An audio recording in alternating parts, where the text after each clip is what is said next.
Hello, Carrots here.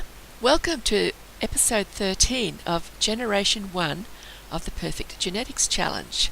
So far we've had 2 babies, neither of them is the heir. This is Gary, and there's also little James who was just born. So Gary is the eldest and James is the second born. Gary has his father's colouring and James got his mother's skin colour but completely random hair. Both of the boys have to learn all of their toddler skills before they can age up and become children. And Olivia, well, Don's done his job again and she's pregnant. So hopefully we'll see another baby born in this episode. Will it be the heir?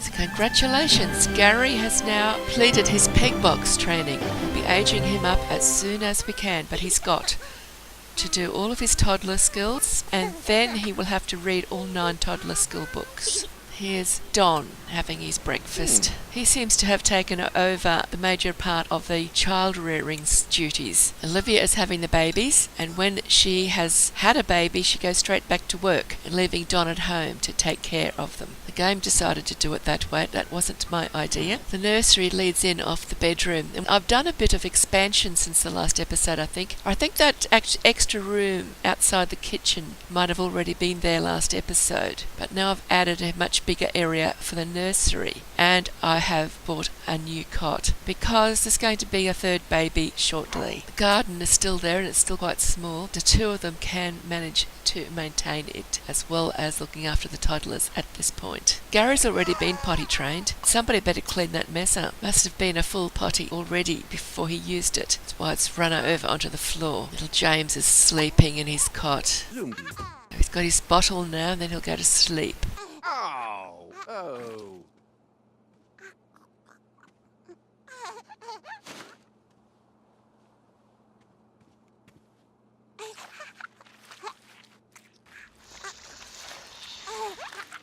Glad that mess is cleaned up.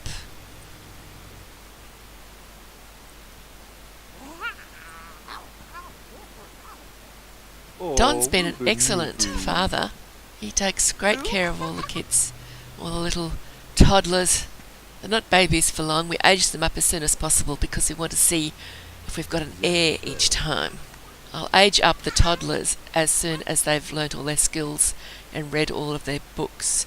I won't wait for their birthdays because I've got aging set on to the maximum possible. It's epic, and then all of the sliders for the ages are pulled as far as possible to the right.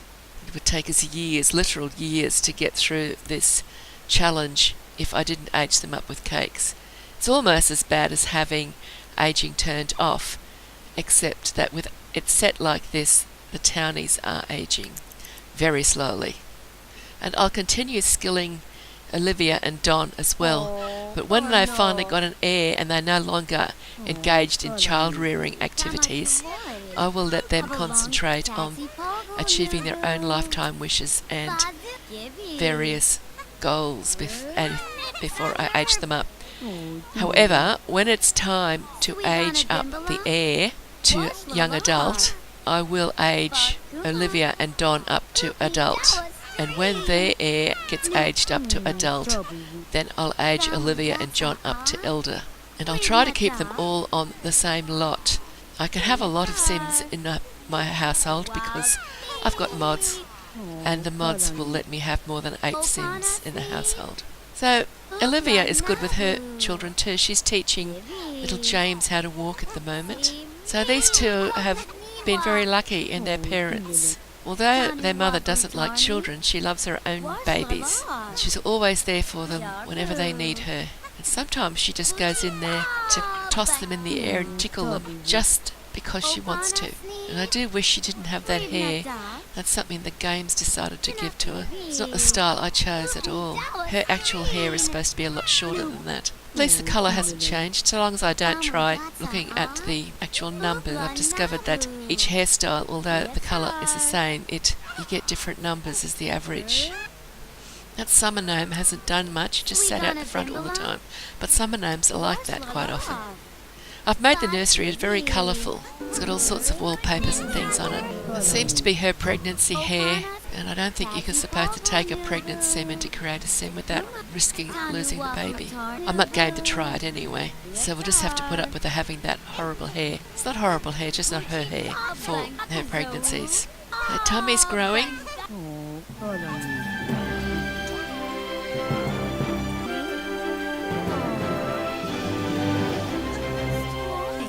So James has learnt to walk.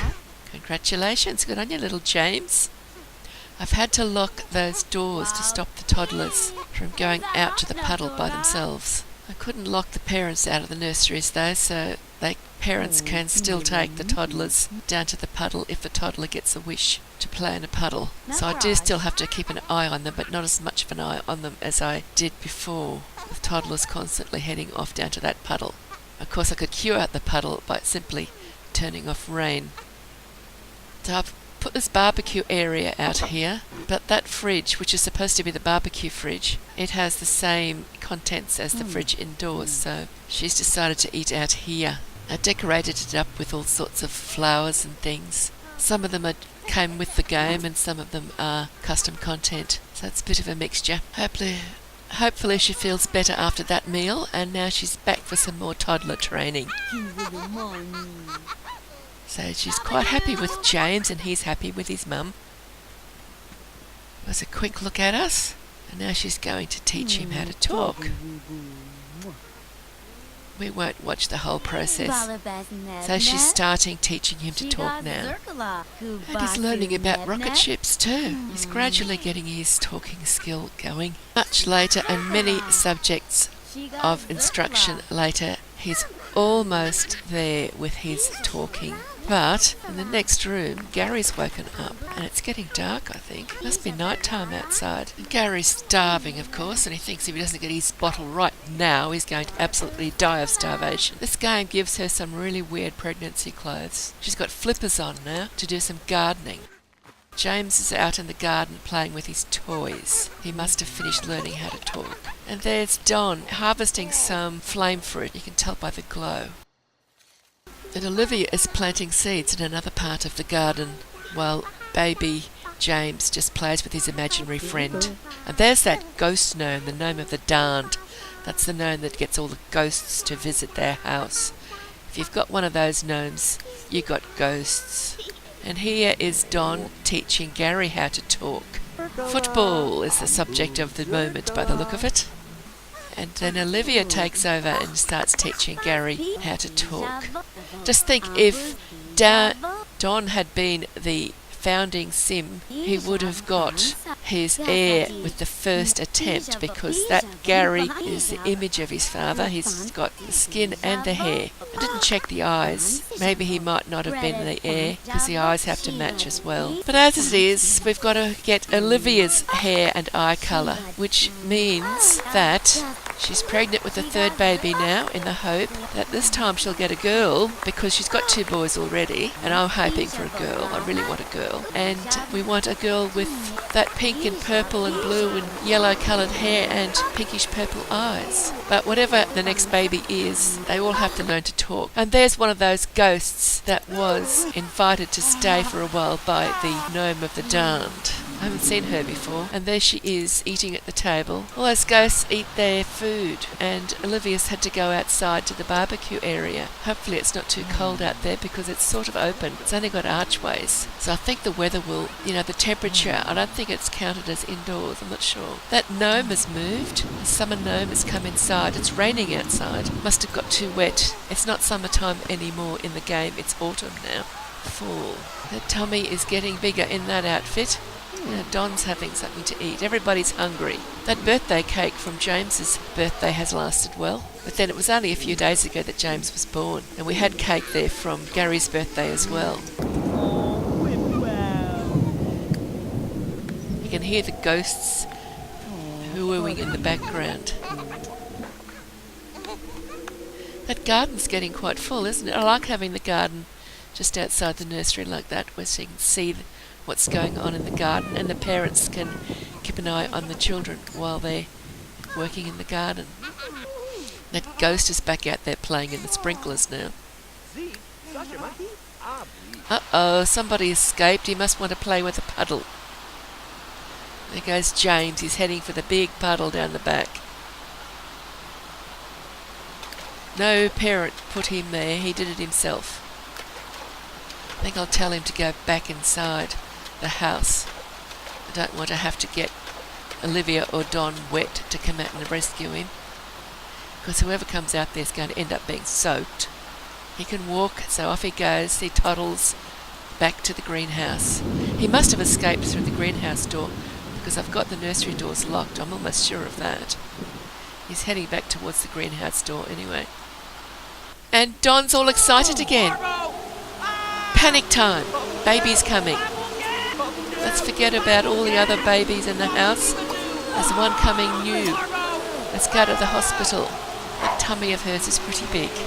But Don's got other things to do before he heads off to the hospital. He's got toddlers to think about. So Gary's headed down towards the puddle now. Don's going to get wet after all. That ghost is still playing around in the garden. Meanwhile, Olivia is heading off to hospital on her own. Don's arrived. She's got there, and Don's finally got there as well, in time for his baby to be born. I hope it's a girl. I think it's time she had a girl. She's got 2 boys. Here we are, and it's a baby boy. What a shame, but he'll be adorable. Let's call him Owen. What's his traits going to be? Heavy sleeper and absent-minded. That could be a problem. Absent-minded. I don't like playing with absent-minded Sims. I'll move him out if he gets a bit difficult to handle. Let's take him home. Look, he's got green skin. He takes after his father in that respect, but he still could have her hair and eyes. We'll have to age him up to find out. He only needs his mother's hair and eyes. It doesn't matter what colour his skin is. So, birthday cake time for baby Owen.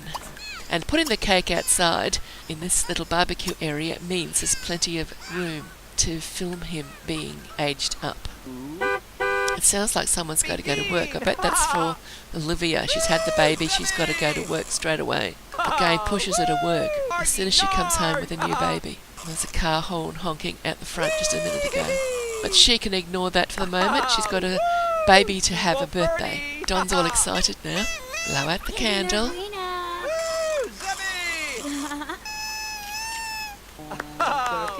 Put him on the floor. And then will she run straight off to work? Or is she just going to go? No, she's going to have a sleep. She's tired. Not sure who that bloke is. I have to lock that door. He's not one of their family members. He's just somebody who's dropped by. Actually, I think he's got his eye on Olivia, and he wants to steal her from Don. So there's Owen, and he doesn't have his mother's hair, but he is gorgeous. I did examine that hair quite closely, and it's got pink in it, and I thought maybe he's got some of his mother's hair colours, but just in the wrong order. But he hasn't. That's a different red altogether. It's more of an orangey red, and he's got a couple of colours that look a bit like his mother's, and a couple that look a bit like his father's, but is unique. So that's the end of the video. I hope you've enjoyed it, and thank you for watching, and I'll see you in the next video. So in the meantime, happy simming. Bye bye for now.